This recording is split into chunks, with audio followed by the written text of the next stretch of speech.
Hi friends, welcome back to pro trader Telugu channel. So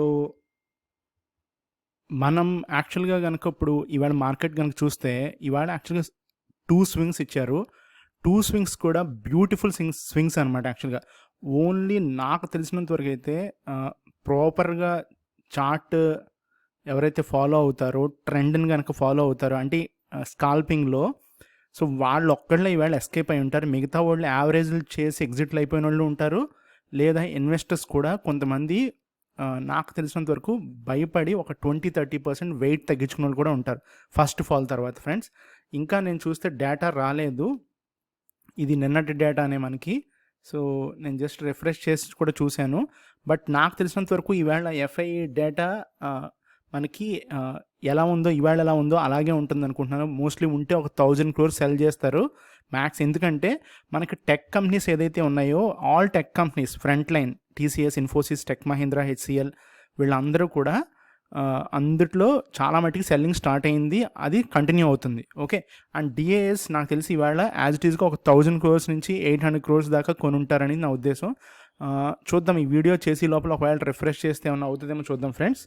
okay, and next మనం ఒకసారి చార్ట్లోకి వెళ్ళిపోయి రేపటి కోసం చూద్దాం ఫ్రెండ్స్. ఒకసారి ఇది డైలీ టైం ఫ్రేమ్ యాక్చువల్గా. సో డైలీ టైం ఫ్రేమ్లో కనుక మనం చూస్తే, ఓకే, సో ఇంకా మనకి ఇంకా 2 days ఉంది అంతే ఈ కాంట్రాక్ట్ అయిపోవడానికి. సెప్టెంబర్ కాంట్రాక్ట్ అవ్వడానికి జస్ట్ 2 days ఉంది. సో ఈ డైలీ క్యాండిల్స్ కనుక చూస్తే నేను మీకు క్లియర్గా చెప్పాను నేను మార్నింగ్ ఏం చేస్తాననేది కూడా.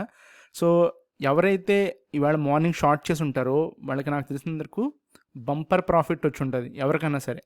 ఓకే, సో ఎటొచ్చి ప్రాబ్లం ఎక్కడ జరిగిందంటే, మనకి నేను కొంచెం బౌన్స్ ఎక్స్పెక్ట్ చేశాను, బట్ మార్కెట్ యాక్చువల్గా ఆల్మోస్ట్ ఆల్ చాలా బౌన్స్ అయిందని చెప్పొచ్చు. అంటే 50% దాకా బౌన్స్ అయ్యింది. ఇదిగోండి, సో 50% దాకా మనకి బౌన్స్ అవ్వడం జరిగింది.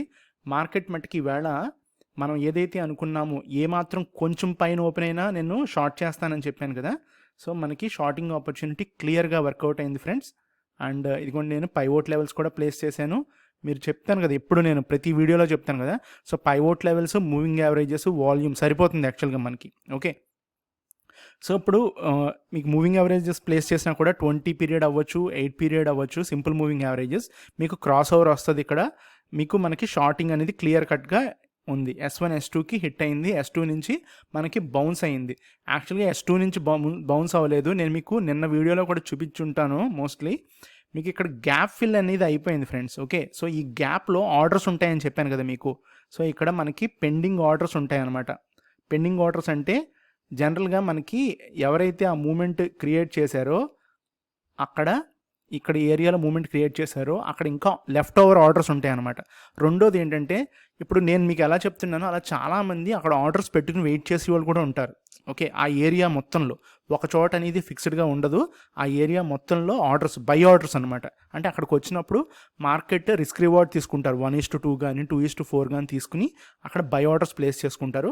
ఆ బై ఆర్డర్స్ అనేవి ఇక్కడ హిట్ అవ్వడం వల్ల నెంబర్ ఆఫ్ బై ఆర్డర్స్ ఉన్నాయి కదా, at the same time price ఇక్కడి నుంచి ఇక్కడికి ట్రావెల్ అయింది కాబట్టి చాలాసేపు ఒక రఫ్లీ 200 points మనకి ఫాల్ అనేది వచ్చింది కాబట్టి 250 points దాకా. ఆ 250 points నుంచి మనకి బౌన్స్ అనేది రావడం జరిగింది. ఒక 200 points మనకి బౌన్స్ వచ్చిందన్నమాట. మళ్ళీ ఒక 100 points దాకా కరెక్షన్ ఎలాగ జరిగింది అనుకోండి. సో నిఫ్టీ, నేను మళ్ళీ చెప్తున్నాను, రేపు కూడా నాకు ఏమాత్రం బౌన్స్ వచ్చినా నేను మళ్ళీ సెల్లింగే చేస్తా. ఓకే, సో ఎప్పటిదాకా అనేది నేను క్లియర్గా చెప్పాను కదా మీకు. మనకి 16,500 ఆ ఏరియాకి వచ్చేదాకా కూడా నేను ఏమాత్రం బౌన్స్ అయినా కూడా షార్టింగే ఇక్కడ నుంచి. ఓకే, సో నాకు కొన్ని స్టాక్స్ స్పెసిఫిక్ తప్ప, అంటే కొన్ని చాలా దారుణంగా కొట్టేసిన స్టాక్స్ ఉన్నాయి కదా, ఆ స్టాక్స్ తప్ప మిగతా స్టాక్స్ అన్నీ కూడా మనకి 20-25% కరెక్షన్ ఇప్పుడు నడుస్తుంది. అండ్ నేను ఇప్పుడు మళ్ళీ చెప్తున్నాను, షార్టింగ్ ఆపర్చునిటీయే ఉంది నిఫ్టీలో. ఎక్కడ ఓపెన్ అయినా సరే మనకి పైవోట్ పాయింట్ కింద మనం షార్ట్ చేస్తాం. మనకి ఒకవేళ ఇన్ కేస్ ఈ వ్యాలిటీ హై తీసేస్తే రేపు ఏమన్నా మార్నింగ్ ఎస్జిఎక్స్ నిఫ్టీలో కనుక మనకి మంచి మార్కెట్ ఓపెనింగ్ కనుక వచ్చి గ్యాప్ అప్ అయినా కూడా నేను వెయిట్ చేసి మళ్ళీ ఎప్పుడైతే పీపీ కిందకి రావడమో లేకపోతే R1 కింద ట్రేడ్ అవ్వడమో చేసినప్పుడు నేను షార్టింగే చేస్తానన్నమాట. ఓకే ఫ్రెండ్స్, సో ఇది నా ఐడియా, నా క్లియర్ కట్ నా వ్యూ ఇది నిఫ్టీ మీద. అండ్ బ్యాంక్ నిఫ్టీకి వచ్చేసరికి నా వ్యూ ఏదైతే ఉందో అది ఇనీషియల్గా వర్కౌట్ అవ్వలేదు కానీ ఓకే, బట్ లేటర్ పార్ట్లో కనుక మనం చూస్తే మనం ఏదైతే అనుకున్నామో వెయిట్ చేసి కొందాం అనుకున్నాం కదా. సో నేను మీకు నిన్న వీడియో మీరు ఒక్కసారి కనుక చూస్తే ఇదిగోండి, నేను మీకు ముందే చెప్పాను క్లియర్గా, ఈ ఏరియాలో మనకి క్లియర్ కట్ సపోర్ట్ ఉంది కదా, 37,500 550 రేంజ్ మీకు చెప్పాను నేను. ఆ వీడియో ఒకసారి కనుక మీరు ఫాలో అయితే మీకు తెలుస్తుంది. ఇక్కడ మనకి ప్రైస్ అనేది రావడం జరిగింది, మనకి మంచి ప్రాఫిట్ వచ్చింది. యాక్చువల్గా నేను ట్రేడ్ చేయలేదు ఓకే, ఎందుకంటే నేను నిఫ్టీ చేశాను, బ్యాంక్ నిఫ్టీ చేయలేదు ఫ్రెండ్స్ ఓకే, ఎందుకంటే 2-3 పక్కన వేరే స్టాక్స్ చేస్తాం కాబట్టి నేను ఇందులో ఆపర్చునిటీ వచ్చినా కూడా తీసుకోలేదు. అండ్ మోర్ ఓవర్ నాకు అంత గ్రీడీ లేదు, వాట్ ఎవర్ చిన్న చిన్న అమౌంట్స్తో నేను బుక్ చేసేస్తాను. సో ఇక్కడ కనుక మీరు చూస్తే నాది బుల్లిష్ వ్యూ ఉంది, బట్ మనకి ఎప్పుడైతే ప్రైస్ కరెక్ట్ అయిన తర్వాత కానీ ప్రైస్ మన సపోర్ట్ జోన్కి వచ్చినప్పుడు కానీ నేను బై చేయమని చెప్పాను కదా. సో మనకి మార్నింగ్ ఎవరైతే ఈవేళ అంతా వెయిట్ చేసి ఉన్నారో వాళ్ళకి ఆల్మోస్ట్ లిటరల్గా 600 పాయింట్స్ అనమాట ప్రాఫిట్. కానీ 600 పాయింట్స్ అని చెప్పుకోవడం చాలా ఈజీ, కానీ ఈజీగా ఒక 250 పాయింట్స్ అయితే మనం ఈజీగా బుక్ చేసుకోవచ్చు, అంత ఫాస్ట్గా మూవ్ అయింది. నేను చూపించే క్యాండిల్స్ కూడా 15 మినిట్స్ క్యాండిల్స్ ఇవి okay. So even 5 minutes candles చూసుకున్నా కూడా మనకి చాలా 100 పాయింట్ మూమెంట్, 120 పాయింట్ మూమెంట్ ఉంది ఇంకా ఒక్కొక్కటి. ఇదిగోండి ఈ క్యాండిల్ చూడండి ఒకసారి, ఇది మనం బయ్యింగ్ జోన్ నుంచి కనుక తీసుకుని ఉంటే ఒక్కసారి ఇక్కడ చూస్తే ఇదిగోండి 37,456 నుంచి 37,627, ఆల్మోస్ట్ 180 పాయింట్స్ ఓకే. 180 పాయింట్స్ మనకి ఒక్క క్యాండిల్లో, ఒక 5 మినిట్స్ క్యాండిల్లో వచ్చింది, మనం కనుక ప్రాపర్గా వెయిట్ చేసి బై చేసి ఉంటే ఓకే.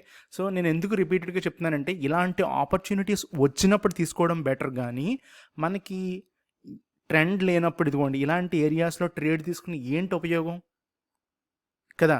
సో రేపు నాకు తెలిసినంత వరకు మార్కెట్ సైడ్ వేస్లో ఉంటుంది, మోస్ట్లీ నేను అనుకోవడం మట్టికి సైడ్ వేస్లో ఉంటుంది. 2 స్వింగులు ఉండొచ్చు, అంటే సైడ్ వేస్లోనే అప్ డౌన్ అంటే ఒకవేళ పైవోట్ పాయింట్ పైకి ఓపెన్ అయితే R1కి వెళ్ళి హిట్ అయ్యి మళ్ళీ S1కి వస్తాడు, అలాగే పైవోట్ పాయింట్ కిందకి వెళ్తే S1 నుంచి మళ్ళీ R1కి రావడం జరుగుతుంది. బ్యాంక్ నిఫ్టీలో మట్టికి నేను చెప్పిన వ్యూ ఏమాత్రం గ్యాప్ అప్ అయినా పైకి ట్రెండ్ అయినా కూడా నేను వెయిట్ చేసి సెకండ్ హాఫ్లో అయినా అవ్వచ్చు లేదా 10:30 తర్వాత అయినా అవ్వచ్చు, నేను షార్టింగే నా వ్యూ అనమాట నిఫ్టీలో ఓకే. సో ఇది ఫ్రెండ్స్, బ్యాంక్ నిఫ్టీ ఒక పుల్ బ్యాక్ కోసం వెయిట్ చేసి మనం లాంగ్ తీసుకుందాం. స్ట్రెంత్ అనేది ఇక్కడ క్రియేట్ అవ్వడం జరిగింది. సో మనకు ఇప్పుడు 37,400 అనేది మంచి బయింగ్ జోన్. అగైన్ 37,400 నుంచి 450 460 వరకు కూడా మనం ఆ ఏరియాలో బై చేసుకోవచ్చు. సో రేపు ప్రైస్ కిందకు వస్తే ఒకవేళ ఇవాల్టి హైని గనక తీసేస్తే రేపు, అప్పుడు మనం 39,000 ఏదైతే ఉందో దానికి టార్గెట్ చేసుకుంటాం, ఓన్లీ స్పెసిఫిక్గా బ్యాంక్ నిఫ్టీకి మాత్రమే ఓకే. Thank you friends.